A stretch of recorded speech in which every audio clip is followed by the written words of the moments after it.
აბა რომელი ახალგაზრდა დასაქმებული მიჩვენია არც ერთი. პირიქით ბირჟა და მეტი არაფერი.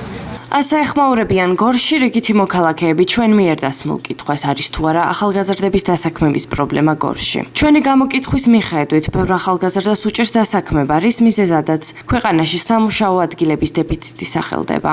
თუმცა გამოკითხული მოქალაქეების მეორე ნაწილს მიაჩნია, რომ მუშაობის შესაძლებლობები არსებობს განსაკუთრებით იმ სფეროებში, სადაც შესაბამისი კვალიფიკაცია და უნარებია საჭირო. დასაქმების პრობლემა ჩვენს ქალაქში კი არა ზოგადად საქართველოშია, მაგრამ ალბათ იმაზეც არის დამოკიდებული ახალგაზრდები ეცადონ რეალიზებული და კონკურენტუნარიანები გახდნენ. რა თქმა უნდა, ისევ და ისევ განათლების წყალობით და საშუალებით. და თქვენს ირგვლივ რამდენად ბევრი ადამიანია ახალგაზრდა განსაკუთრებით დასაქმებული? დასაქმებული ძირითადად უფრო სოფელში არიან, მეურნეობაში. საჯარო სამსახურებში, რა ვიცი, ალბათ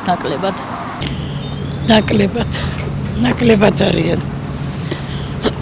პირადად ჩემი შვილიშვილი საზღვარგარეთ არის იტალიაში.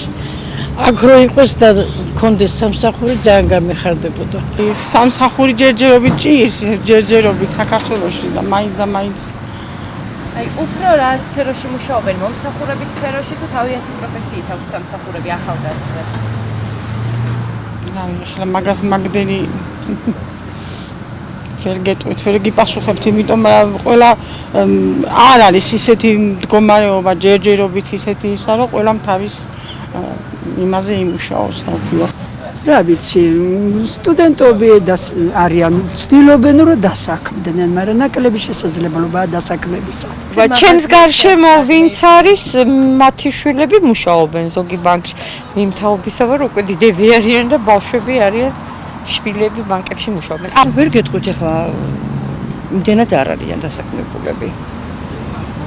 და უფრო რა სფეროში, მომსახურების სფეროში თავიანთი პროფესიით მუშაობენ? ნუ ახლა დღევანდელი გადასახედიდან ახალგაზრდები უფრო მომთხოვნები არიან, უფრო მეტი უნდათ.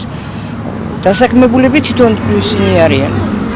მაგერაკითხად არ არის იმდენი სამშობლოები ახალგაზრდები დასაქმდნენ ძალიან. საქართველოს სტატისტიკის ეროვნული სამსახურის მონაცემებით 15-დან 24 წლამდე ასაკის ახალგაზრდების ნაწილის საშუალოდ 35-40% დასაქმებულია.